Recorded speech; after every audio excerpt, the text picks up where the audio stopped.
Jesus said, I am the resurrection and I am the life. We are not to be comfortable. We're just pilgrims passing through the journey. Oh, sometimes we get a little too comfortable. And going back to that time, my mother would go open that closet, and I would hate when she opened that closet. When she did, she'll look way in the back there and find, oh, mama, I never really cleaned the room like I was supposed to.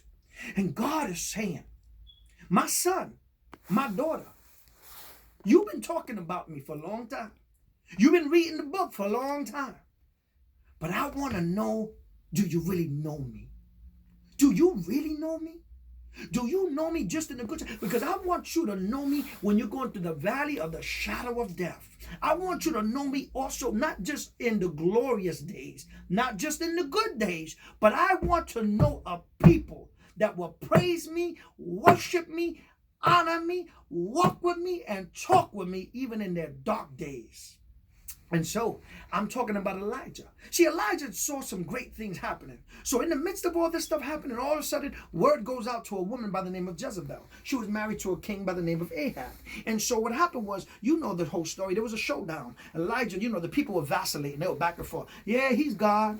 But what about this God? So they'll go back and forth. That kind of happens with us sometimes. We loving the Lord and we on fire for God. And all of a sudden you hit some stress, or you hit a point of depression, and all of a sudden you hit a real hard time in your life. And when you do, all of a sudden you kind of, you slow down with the Lord. You're not as fervent as you should be, And God knows these things. That's why it's called a relationship. See, what's beautiful about God, He don't spit us out. He don't discard us. He doesn't get rid of us. You know what I mean? He knows our weakness. He knows our strength. But He wants the best for us. See, He's a God. He's not just a God of mercy and grace, but He's also a God of judgment. He's also a God of justice. He's also our Father. And a father always has love for their son. And in loving your son, you would discipline your son to bring him to a higher place. God is bringing us to a better place. He's raising up our level of faith. When we get through this COVID-19, when we get through this financial challenge, and when the wind, it blows. I'm talking when it blows all the stuff that's unnecessary, this too shall pass. We're going to see who truly, truly is walking with the Lord. And if you're not, it doesn't mean He casts you out. He just says, come on, come a little deeper. Come a little deeper. Come a little closer. Come a little higher. I want to refine your faith. I don't want to keep you still. Can you imagine? I remember when I was in junior high school, I was in 6th grade, and then eventually once you're in the 6th grade and you leave elementary school, you go on to junior high school, and I'll never forget, there was this one student, and he kept failing, and he was about 3 years older than us, and he was still in the 8th grade. People looking at him like, man, what's wrong with you, man? What's wrong with you? And there's a term they used to call socially promote. So they would socially promote you, just move you to the next grade just to kind of push you along, right? But the truth of the matter, you wasn't learning all the concepts and the principles that you needed to in order to properly go to the next level, to go to the next grade. God is saying, I don't want a bunch of social misfits. I don't want a bunch of believers that just know me in the summer and know me in the good times. I want some believers that knows me in the bad times, that knows that I'm the God of the mountain, but I'm the God of the valley. I'm the God of light, but I'm also the God in your darkness. I am the God when you're blessed financially and when you're broke. Can you still worship me? Can you still honor me? Can you still be faithful to me? Can you still talk about me that I'm good? Or do you talk about me only because you get the stimulus check? Because if you get it or you don't get it, well, you still give God the glory. Oh, God is sifting. And He's doing it because He is building us up. He's purging us too. When you purge, you got to do some deep cleaning, some deep cleaning. Because sometimes, like that young man that was still 3 years older than us, after a while, he wasn't grabbing the concept. They were just pushing him along. God ain't going to just push us along.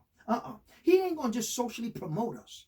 He wants us to understand that the world that we're facing and the things that we're looking at, this is calling for some deep-rooted, blood-washed saints. That when you sing the songs of Zion, when you sing the hymns of the church, when you read the old into the new, and you don't just read it to get a goosebump, but you read it because you know that in this I shall grow.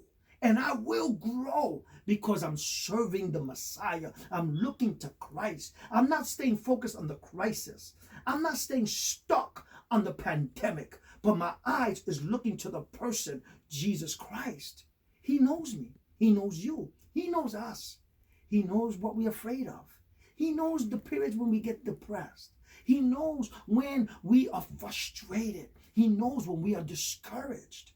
But he also wants us to grow. And in growing, he needs us to go through some experiences that will challenge us. Either you're going to stay or you're going to go. Either you're going to sit or you're going to stand. Either you're going to go back or you're going to go forward. But we cannot vacillate. And if we ain't going forward, we sure going to be going backwards. And this is a period that I'm telling you, church, I'm telling you, my friends, my brothers, I'm telling you, Facebook family, I hear the Spirit of God saying that he is moving through this pandemic. He is touching people's lives. He's giving people testimonies. There are people that are going through some things that we haven't even heard yet. There is going to come one of the greatest revivals in the church. People are going to be flooding to the altars. People are going to be running to want to get closer to God. Once they get through this pandemic, once they realize that the government couldn't get them through it, the government may assist, okay, but they don't got the power, the sovereign power to really sustain us, to really reserve us, and to preserve us, and to give us the pushing power to go forward. Oh, you're going to come to God with a praise and say, God, it was you. When I didn't have toilet tissue, it was you. When someone didn't come knocking at my door, it was you. When I wanted to toss and to turn and to stay depressed and to not truly trust you, and I was afraid, and I put my trust more in the news than I put in the Bible, oh, people are going to come out of this thing with a praise.